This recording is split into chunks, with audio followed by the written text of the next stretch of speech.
Good morning मित्रांनो, नमस्कार. मी मुकेश पुन्हा एकदा तुम्हा सगळ्यांचं स्वागत करतो तुमच्याच आवडत्या हिंदी मराठी यूट्यूब चॅनल फनजॉयमेंटमध्ये.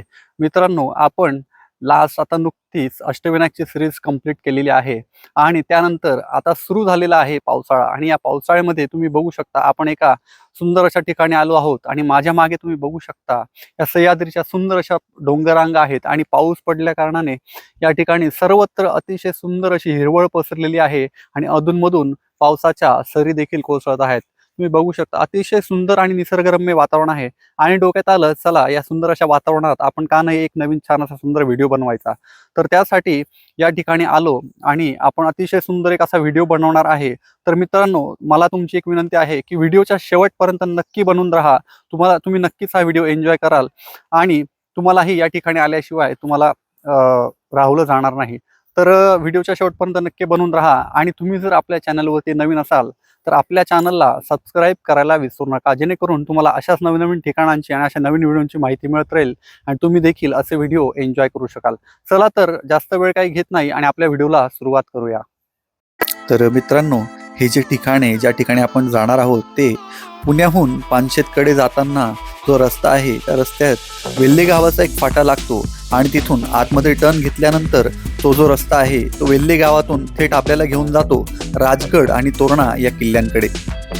तर वाटेमध्ये आपण एक सुंदर अशी जागा बघितली आणि त्या जागेवर थोडा हॉल्ट घेण्याचा ठरवलं आणि त्या ठिकाणी या निसर्गरम्य वातावरणामध्ये थोडंसं माझ्यात असलेलं कुकिंगचं जे कौशल्य आहे ते म्हटलं चला आज आजमावून बघूया आणि त्या ठिकाणी जरा थांबलो आणि ब्रेकफास्टचा आनंद घेतला आणि कुकिंगचाही आनंद घेतला. रस्त्याच्या दुतर्फा हिरवळ आणि झाडी तर दिसलीच, तसेच आम्हाला रस्त्यामध्ये जाताना अनेक ठिकाणी पाऊस चालू असल्या कारणाने अतिशय सुंदर अशी भात शेती करताना आम्हाला बरीच लोक दिसली. तसेच मनाला अतिशय सुखद अनुभव देणारे आणि गारवा देणाऱ्या रस्त्याच्या कडेला असलेल्या अनेक नदी, नाले, ओढे यांचं देखील आम्हाला दर्शन झालं आणि आम्ही खूप मनमुरादपणे या गोष्टींचा आनंद देखील घेतला. मित्रांनो, यासाठी पावसाळ्यात आवर्जून फिरायला गेलंच पाहिजे, कारण यावेळेस तुम्हाला निसर्गाचं अतिशय खुललेलं आणि बहारदार रूप तुम्हाला अनुभवायला मिळतं. रस्त्याच्या दुतर्फा असलेली हिरवळ, अधूनमधून पडणारा पाऊस, आजूबाजूला सर्वत्र पसरलेला गारवा मनाला आनंद देऊन जातो.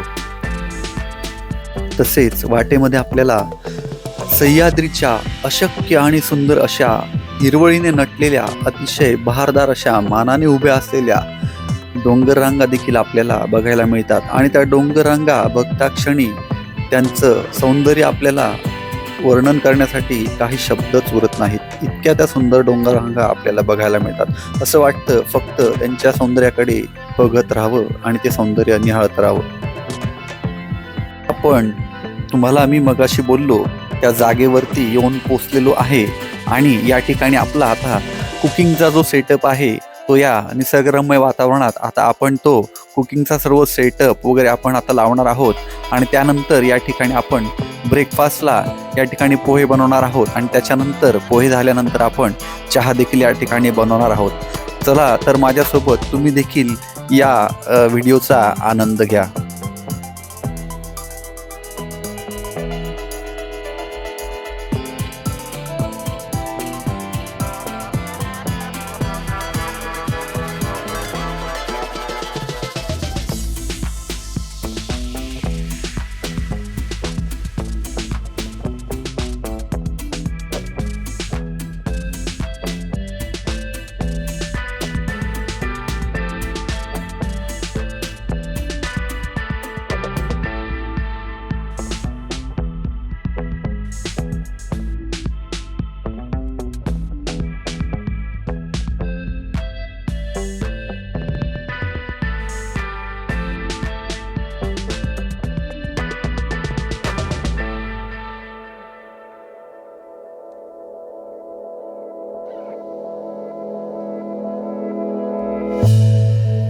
किसी शायर ने बड़ा खूब कहा है बाजी कि सैर कर दुनिया की गाफिल, कि सैर कर दुनिया की गाफिल, जिंदगानी फिर कहा जिंदगानी अगर रह भी गई तो फिर ये नौजवानी फिर कहा।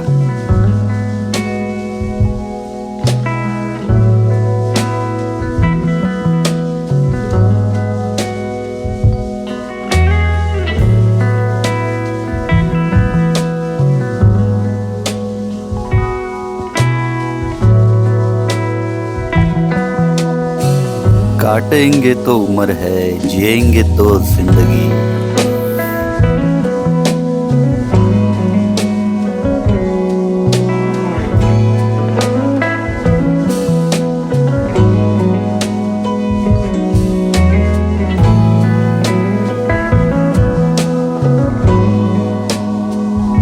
Guys, don't plan too much. Some of the most beautiful moments of your life are actually unplanned.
ये सब कुछ लिखा हुआ है, सब कुछ लिखा हुआ है। जो मिलना होता है ना जिंदगी में, वो मिल के ही रहता है, उससे नहीं कोई रोक सकता।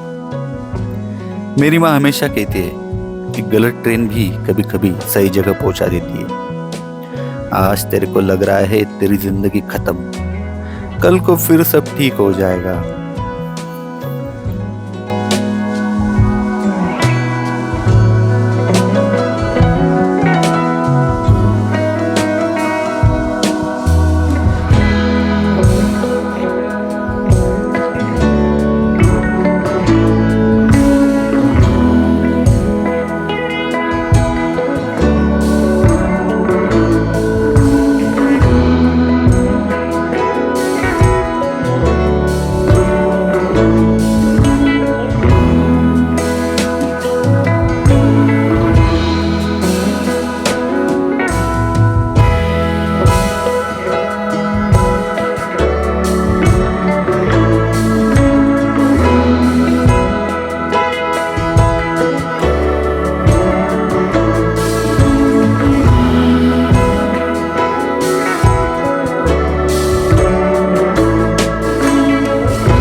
किसी ने हमसे पूछ लिया चाय या मोहब्बत, हमने कहा मोहब्बत के हाथों की चाय।